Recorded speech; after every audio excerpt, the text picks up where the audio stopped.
এক ওসমান হাদির মাথায় গুলি চালাতে পারবে, কিন্তু তার চেতনা কিভাবে দমিয়ে দিবে? হাজার ওসমান হাদি যখন জেগে উঠবে, কয়জনকে টার্গেট করবে, কয়জনকে শুট করবে, কয়জনকে কিল করবে? উল্টো যারা কিলিং মিশনে নামবে ওদেরকেই জাতি ধরে ধরে ওভার ব্রিজের সঙ্গে লটকায় রাখবে। তার ভেতরে যদি আখিরাতের চিন্তা না থাকতো, শাহাদাতের তামান্না না থাকতো, অন্যায়ের বিরুদ্ধে জিহাদের জজবা না থাকতো, সে কখনোই পারতো না নিজেকে এভাবে উৎসর্গ করে দিতে। যে আখিরাতে বিশ্বাস করে না সে কেন জান দিবে? যে আখিরাতে বিশ্বাস করে না সে কেন শহীদ হতে চাইবে? আরে শহীদ তো এজন্যই শহীদ হয়, সে জানে শহীদ হওয়া মানে সমাপ্তি না, শহীদ হওয়া মানে সূচনা। এই ফিতনার দুনিয়া আমাকে কি দেবে? আমাকে অশান্তি দিবে, পেরেশানি দিবে, কষ্ট দিবে, দুশ্চিন্তা দিবে, দুঃখ দিবে। কিন্তু যদি আল্লাহর জন্য জান উৎসর্গ করতে পারি, রক্তের প্রথম ফোঁটা মাটিতে গড়িয়ে পড়ার আগেই আল্লাহ আমাকে মাফ করে বিনা হিসাবে জান্নাত দিয়ে দিবে। এমনকি আমার রূহ নিয়ে জান্নাতে সবুজ পাখির ভেতর ঢুকিয়ে দিয়ে বলবে, এবার ডানা মেলে মেলে উঠতে থাক, জান্নাতের নাজ নেয়ামত ভোগ করতে থাক। তাহলে আপনি চিন্তা করেন এই ছেলেগুলোর ভেতর জিহাদের জজবা কে ঢুকিয়েছে? অন্যায়ের বিরুদ্ধে লড়াই করার মানসিকতা কে ঢুকিয়েছে? শাহাদাতের স্বপ্ন তাদেরকে কে দেখিয়েছে? আখিরাতের আকীদা তাদের ভেতরে কে প্রবেশ করিয়েছে? যারা করিয়েছে তাদেরকে আলেম বলে, যারা করিয়েছে তাদেরকে দ্বীনের দায় বলে, যারা করিয়েছে তাদেরকেই আল্লাহর খাঁটি বান্দা বলে। তাহলে কে বলেছে আলেমদের অবদান নাই? দিল তৈরি করার আপনি চিন্তা করেন বিগত সময়ে আলেমদেরকে এত বেশি টার্গেট কেন করা হয়েছে? আলেমদের কি বাহিনী আছে? আলেমদের কি অস্ত্র আছে? আলেমদের কি ট্রেনিং আছে? এমনকি আলেমদের বিদেশি কানেকশনটাই কোন ঘোড়ার ডিম আছে? কোন কারণে আলেমদেরকে এত টার্গেট করা হলো এবং এত ব্যাপকভাবে? আর রাজনৈতিক দলদেরকে টার্গেট করার নয়তো যুক্তি আছে, রাজনৈতিক দলগুলোকে টার্গেট করার নয়তো যুক্তি আছে। ডু অর ডাই, হয়তো কিছু করবে, না হলে 2 দিন পর নির্বাচনে একদম গদি থেকে উষ্টা খায়া বিদায় হবে, অন্য দল ক্ষমতায় আসবে, ওইটার নয়তো লজিক আছে। কিন্তু আলেমদের পেছনে কেন লেগেছে? তো অরাজনৈতিক আলেম যারা, রাজনৈতিক আলেম নয়তো বাদই দিলাম, অরাজনৈতিক আলেমদেরকে এই মসজিদ থেকে মাদ্রাসা থেকে ধরে ধরে নিয়ে জেলে ভরে নাই কেন? কেন? আমাকে কারণটা বলেন কেন? আমি তো এটাই বুঝি, মূল কারণ হলো দুনিয়ার চোখে মনে হতে পারে আলেমের কাছে কিছুই নাই, খালি হাত, অস্ত্র নাই, বাহিনী নাই, দল নাই, কিচ্ছু নাই, কিন্তু আলহামদুলিল্লাহ তাদের ভেতরে এক আগুন আছে, এমন এক আগুন আছে। আরে দুনিয়ায় এক মোমবাতি দিয়ে হাজার কেন লক্ষ কোটি মোমবাতিও যদি জ্বালান, প্রথম মোমবাতির কোনো ক্ষতি হবে না, কোনো লস হবে না, সে আগুন বিতরণ করতেই থাকবে। হুজুরদের ভেতরে এমন এক আগুন আছে, জবান যদি খুলতে শুরু করে, আগুন যদি মানুষের মধ্যে একবার ছড়িয়ে যেতে পারে, আরে কে না কে যে সালাহুদ্দিন আইয়ুবী হয়ে যাবে, কে না কে যে মোহাম্মদ বিন কাসেম হয়ে যাবে, কে না কে সুলতান মাহমুদ গজনবী হয়ে যাবে, কে না কে জামানের আবু সাইদ মুগ্ধ হয়ে যাবে, এটা কে আলাদা করে বলতে পারবে? ওরা চিন্তা করে হুজুররা যদি বলতে থাকে 2 দিন আগে বা পরে, ওদেরকে তো ল্যাজ গুটিয়ে পালাতে হবেই হবে। নিজে কিছু করতে পারুক বা না পারুক, জাগিয়ে তো দিতে পারবে। নিজে কিছু করতে পারুক বা না পারুক, জ্বালিয়ে তো দিতে পারবে। এইটাই বা কম কিসে? বরং এইটার গুরুত্বই কিন্তু সবচাইতে বেশি বটে। এজন্য ওরা বড় ভয় পায়। এমনকি সেটা আজকে না, কোরআন খুললে দেখবেন নবীর জামানায় ওরা ভয় পেত। মক্কার যুগের কথা, যখন আমার নবীর রাষ্ট্র ক্ষমতা নাই, বাহিনী নাই, অস্ত্র নাই, কিছু নাই, ওই সময়ের কথা। ওয়াকাল আল্লাযীনা কাফারু, কাফেররা বলতো, লা তাসমাউ লিহাদাল কুরআন, নিজেরাও কোরআন শুনবা না, খবরদার।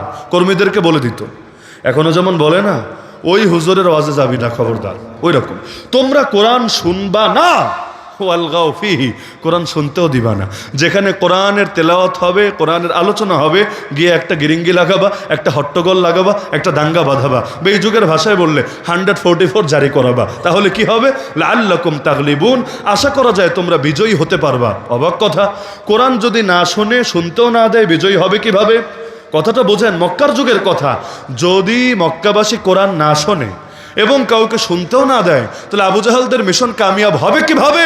কারণ ওরা জানে আলোর সন্ধান একবার যদি জাতি পেয়ে ফেলে, অন্ধকার আর তারা সহ্য করবে না, বরং অন্ধকারের বিরুদ্ধে বিদ্রোহ করে বসবে। আজকাল কেউ কেউ ওয়াজ মাহফিল বন্ধ করতে চায় কি না? কে চায় না? চায় না। এমনকি নির্বাচন সামনে রেখে তো দেখলাম ইলেকশন কমিশনও বলছে এই লাগবে, সেই লাগবে, পারমিশন লাগবে, অনুমতি লাগবে, না হলে প্রার্থী আসবে, প্রচারণা চালাবে। আরে আজীব ব্যাপার। মাথা ব্যথা হলে সমাধানকে মাথা কেটে ফেলা, আজীব ব্যাপার। মাথা ব্যথা হলে সমাধানকে মাথা কেটে ফেলা। অতীতেও তো ওয়াজ মাহফিল হতো, ফ্যাসিস্ট আমলেও তো ওয়াজ মাহফিল হতো, হ্যাঁ মাঝে মাঝে রেস্ট্রিকশন দিত, অমুক হুজুর আসতে পারবে না, তমুক হুজুর আসতে পারবে না। তো তোমাদের যদি মূল ঝামেলা এটাই হয় যে ওয়াজ মাহফিলে অনেক প্রার্থীরা আসে, রাজনৈতিক প্রচারণা চালায়, তো এটা সমাধান করা কি এমন জটিল বিষয়, কি এমন জটিল বিষয়? প্রশাসন নজরদারি করলেই তো চলে। নিষেধ করেছে, দেশে পোস্টার থাকবে না, দেশে প্রচারণা হবে না, এই হবে না, সেই হবে না। পুরো দেশ তো পোস্টার দিয়ে ভরে আছে, কোন ঘোড়ার ডিম করেছে? নজর খালি মাহফিলের দিকেই বারবার কেন পড়ে? তার মানে মাহফিল হলে তোমাদের ধান্দাবাজিতে মনে হয় কোনো ঝামেলা হবে? আসলেই, কারণ মাহফিল আলহামদুলিল্লাহ জামানার মানুষ তো সচেতন। এখন আর শুধু কেচ্ছা কাহিনী আর শুধু আসমানের উপর আর জমিনের নিচের আলোচনা দিয়ে শেষ হয় না, বরঞ্চ সমস্যা যেটা, ওই সমস্যা নিয়ে সমাধানের আলোচনা করা হয়। কারণ নবীদের একটা বৈশিষ্ট্য কি জানেন? মরা ফিতনা নিয়ে কথা বলা নবীদের বৈশিষ্ট্য না। যেই ফিতনা সমাজে নাই, সারা জীবন খালি ওইটা নিয়ে পইরা থাকা নবীদের বৈশিষ্ট্য না। আপনি চিন্তা করেন, এক এক নবী জামানায় ফিতনা এক এক রকম। নবী মুসার জামানায় জাদুঘরদের ফিতনা, নবী ঈসার জামানায় চিকিৎসা বিজ্ঞান এতটা উন্নতিতে পৌঁছে গেল, তারা বিভিন্ন আজীব আজীব রোগেরও ট্রিটমেন্ট বের করলো, এই ফিতনা। আল্লাহ নবীর জামানায় ওই সাহিত্যিক এবং গান বাজনা এসে এগুলো দিয়ে ইসলামরে অস্বীকার, আল্লাহর সামনে শিরিক, কত কত এই জাতীয় ফিতনা। যেই জামানায় ফিতনা এসেছে যেই রূপে, ওই জামানায় নবীর মুজিজাও এসেছে সেই রূপে। নবী মুসার জামানায় এত জাদুঘর, আল্লাহ তার এমন একটা লাঠি দিয়েছে, এক লাঠির সামনে সব জাদুঘরের জাদু শেষ। নবী ঈসার জামানে এত বড় বড় চিকিৎসা বিজ্ঞানী, কি হয়েছে? আল্লাহ এমন শক্তি দিয়েছে, মরা মানুষরে গিয়া যদি উঠতে বলে সেও দাঁড়ায় যায়, কুষ্ঠরোগীর গায়ে হাত বুলায় দিলে সেও সুস্থ হয়ে যায়, জন্মান্ধের চোখে হাত বুলায় দিলে ও চোখে দেখতে শুরু করে দেয়। সবার যা বোঝার বোঝা হয়েছে। আমার নবীর জামানায় এত বড় বড় কবি, এত বড় বড় সাহিত্যিক, আল্লাহ এমন এক কিতাব দিয়ে দিলেন, সব কবিও শেষ, সব সাহিত্যিকও শেষ। বুঝলো না, না এইটার মোকাবেলা করা সম্ভব না।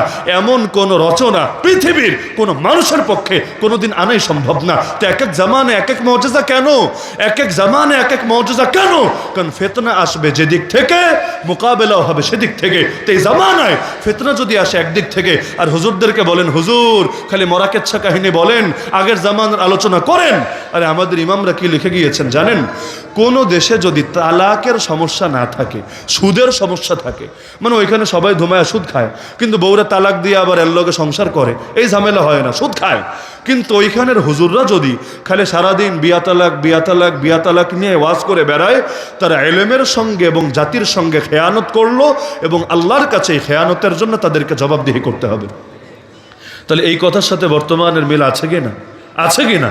আলহামদুলিল্লাহ। আমি মনে করি বর্তমানে যে সচেতনতা তৈরি হয়েছে, ইনশাআল্লাহ যুবকদের ভেতর যে আগুন জ্বলতে শুরু করেছে, সেদিন বেশি দূরে না, এই যুব সমাজ ইনশাআল্লাহ এই বাংলার আকাশে কালেমার পতাকা পথ করে উড়িয়ে দেবে। এমনি এমনি হবে না, এমনি এমনি হবে না। প্রজন্মের পর প্রজন্ম যে আগুন একজন আরেকজন কামান হিসাবে দিয়ে যাচ্ছে, ওই আগুন নিজেরা পারুক বা না পারুক, একটা না একটা প্রজন্ম ইনশাআল্লাহ জামানার আবাবিল হয়ে হস্তি বাহিনীর অহংকারকে মাটির সাথে মিশায় দিবে ইনশাআল্লাহ। এত মেরে মুসলমান কি কমাতে পেরেছে? এত জঙ্গি টঙ্গি ট্যাগ দিয়ে ছেলেদের ভেতর থেকে অন্যায়ের বিরুদ্ধে জিহাদের মানসিকতা দূর করতে পেরেছে? এমনকি আমি তো এটাই মনে করি, আজও যদি ডাক দেওয়া হয় কে কে যাবা মসজিদ আকসা রক্ষার জিহাদে, কে কে যাবা বাবরি মসজিদ উদ্ধারের জিহাদে, আমার ধারণা অন্তত এই বাংলাদেশ থেকে 2-4 কোটি যুবক কাফনের কাপড় গায়ে দিয়ে রাস্তায় সাথে সাথে নেমে আসবে। আলহামদুলিল্লাহ, আল্লাহ যখন কোনো কিছু চায় নিজেই সেটার আসবাব তৈরি করে দেয়। ইমামরা বলেছেন আল্লাহ যখন কোনো কিছু চায় নিজেই সেটার আসবাব তৈরি করে দেয়। চতুর্দিক থেকে আমার দেখে এটাই মনে হচ্ছে, আল্লাহই মনে হয় চাচ্ছেন এই বাংলার আকাশেও ইসলামের পতাকা উড়বে। না হলে এত জুলুমের পরও এত জাগরণ কেন? এত জুলুমের পর এত পরিবর্তন কেন? এমনকি এখন মাদ্রাসার হুজুর লাগে না, খালি কলেজ ভার্সিটির ছেলেরা আলহামদুলিল্লাহ যেভাবে দিনের জন্য এগিয়ে আসে, সাবিলুনা সাবিলুনা আল জিহাদের স্লোগান পর্যন্ত দিয়ে থাকে, তাতে এই জাতিকে কে দমাবে, কে থামাবে? উল্টো যত মারবে আগুন তত বাড়বে। তাহলে সুতরাং আমার আল্লাহ হয়তো পরিবর্তন চাচ্ছেন।